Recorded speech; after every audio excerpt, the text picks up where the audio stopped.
ജോബിന് ലൈൻ സെറ്റായി. ഭയങ്കര മടുപ്പടാ. ഒരു കാമുകിയൊക്കെ ഉണ്ടായിരുന്നു, നല്ല രസമായിരിക്കില്ലേ? ഡെയിലി അവരടുത്ത് സംസാരിച്ച്. നിനക്ക് നല്ല രസമല്ലേ? രസം എടാ, എന്റെ പ്രേമ സെറ്റായിട്ട് 2 വർഷമായി. ഈ 2 വർഷം ഞാൻ ഉറക്കം എന്താന്ന് അറിഞ്ഞിട്ടില്ല. രാത്രി 10:30 അവള് ഗുഡ് നൈറ്റും പറഞ്ഞിട്ട് പോകും.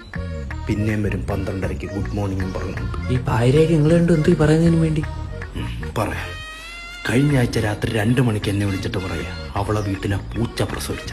ആ പിഴച്ച പൂച്ച ഇപ്പൊ 6ാമത്തെ തവണയെ പ്രസവിക്കുന്നു. അതിന് ഞാൻ എന്നോട് ലഡു വാങ്ങിച്ചു കൊടുക്കണം. പിന്നെ അവളെ വീട്ടിന്റെ അപ്പുറത്തുള്ള ഒരു 38 വയസ്സുള്ള ചേച്ചി പ്രഗ്നന്റ് ആയി. അതിന് ഞാനാണോ ഉത്തരവാദി? അല്ല. പിന്നെ എന്തിനാ അത് എന്നെ വിളിച്ചു പറയുന്നേ? അതെല്ലാം പോട്ടെ, അവളെ വീട്ടിലെ അപ്പൂപ്പ കഴിഞ്ഞ ആഴ്ച മരിച്ചു. ഞാൻ പറഞ്ഞു പോട്ടെ. അപ്പ എന്റെ അടുത്ത് ചോദിക്കുക, നീ എന്താ കരയാത്തേന്ന്? ആ കഴിപ്പണം കെട്ട കളവൻ തെങ്ങിന്റെ മണ്ടേ കയറി കൈവിട്ടേന് ഞാൻ എന്തിനാണ് ആ കരയുന്നേ? അതും പോരാത്തത്, പുറത്ത് കറങ്ങാൻ കൊണ്ടുപോയ ചായക്കടയിലൊന്നും കേറൂല. KFC, മക്ഡൊണാൾഡ്സ്, ചിക്കൻ, അവിടുത്തെ ഒരു ചിക്കൻ പീസിനുണ്ടാ 300 രൂപ. അതുകൊണ്ട് പ്രേമ സുഖപ്പണിയാന്ന് മാത്രം നീ പറയും. പ്രേമമില്ലെങ്കിലും ജീവിക്കാം. പ്രേമമില്ലെങ്കിലേ ജീവിക്കാൻ പറ്റൂ.